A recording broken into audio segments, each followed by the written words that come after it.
के संबंध में तो मेरी ये लाइफ की पहली वर्कशॉप है। तो और चूँकि आलोक यहाँ गुरुजी थे, मेरे लिए इससे बेहतर वर्कशॉप कोई हो नहीं सकता था।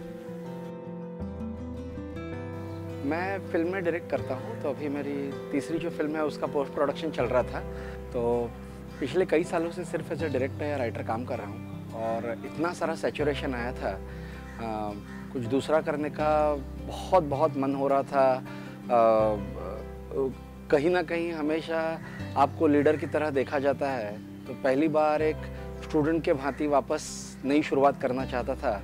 और उसी समय आलोक के वर्कशॉप के बारे में सुना तो मुझसे बिल्कुल रहा नहीं गया। और समय भी आपने इतना अच्छा चुना था क्योंकि फिल्म इंडस्ट्री दोपहर के बाद शुरू होती है, तो मैंने सोचा कि 2 बजे तक यहाँ खूबसूरत समय बीतेगा और नई एनर्जी लेकर बाहर काम करूँगा। क्या ये वर्कशॉप आपकी उम्मीदों को पूरा कर सकी? मैं पहले आया था बिल्कुल अलग सोच लेकर। मैंने भी जो एक्टर्स आते हैं उनसे वही 5 प्रिंसिपल्स और वही 7 तत्वों के बारे में सुना था।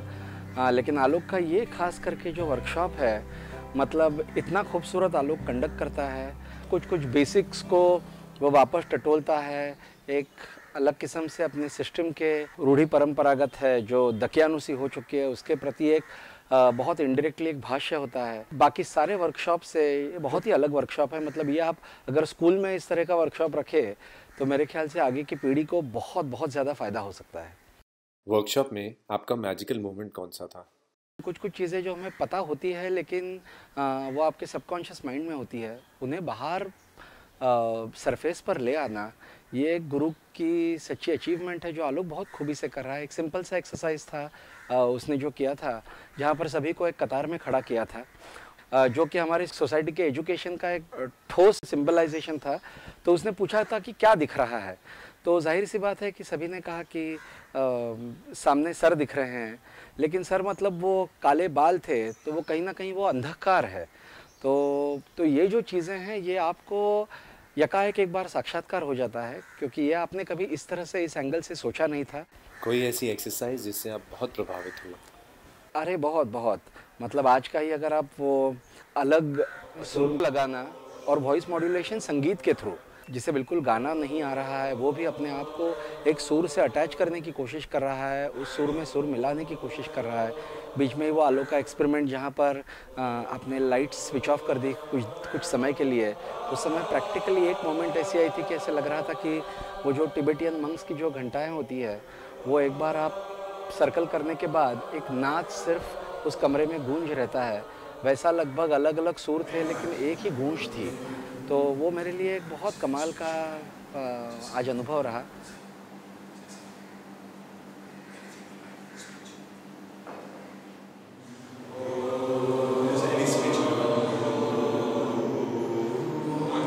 जीवन में कभी न होने वाली एक थोड़ी सी है जिसके तट पर बसा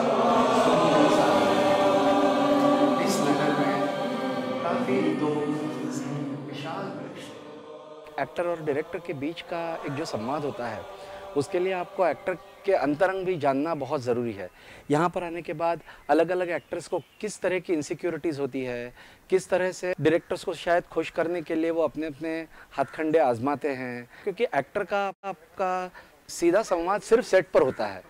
यहाँ पहली बार मैं भी एक एक्टर के तरह उनके बीच हूँ, या वो भी शायद एक एज ए डायरेक्टर मेरे साथ में है, तो उनको समझने में मुझे बहुत ज़्यादा मदद मिल रही है।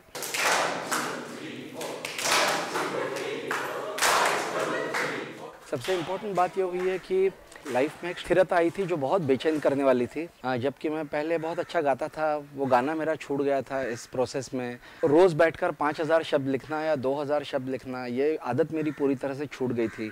और आप देखते हो कि हर दिन जैसे जैसे बीतता है, आप स्लोली, पहला दिन सिर्फ इंट्रोडक्शन था, कईयों के मन में ये सवाल भी उठे होंगे कि यार मैं तो यहाँ एक्टिंग सीखने आया था। अब लोगों को आहिस्ता आहिस्ता पता चल रहा है, मेरे इर्द गिर्द जो लोग खड़े हैं, कुछ की पर्सनैलिटी बहुत तेज़ी से चेंज होते हुए हम यहाँ पर देख रहे हैं।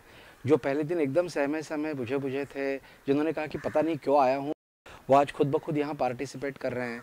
तो जाहिर सी बात है मुझ पर भी उसका बहुत ज़्यादा असर पड़ता है। 28 साल का था तब से ये शुरू हुआ है। हर रोज कोई भी सामने आकर बैठ जाती है, मेरे से 2 अच्छे शब्द कहती है, पिघल जाता हूँ अंदर से। अब पता नहीं है कि ऐसे कितनों के साथ यही एहसास होते रहेगा। नहीं, इश्क हर से होता है, इश्क हर किसी बंदे से होता है, हर किसी बंदी से होता है। डॉक्टर के पास गया, डॉक्टर फीमेल डॉक्टर निकली, उसने दो मेरे से थोड़े से सहानुभूति के शब्द क्या निकाले, मैं वहां पर पिघल गया। रोज कोई भी लड़की देखती है खूबसूरत, जी आ जाता है, लगता है 7 फेरे करूं इसके साथ, लेकिन नहीं, हर कोई तो तैयार नहीं होता। आजकल लड़कियां भी इतनी मॉडर्न हो गई है, वो मुझसे कहती है कि 7 फेरे क्यों, 7 बार आती हूं ना तेरे साथ, लेकिन वो नहीं चाहिए था मुझे।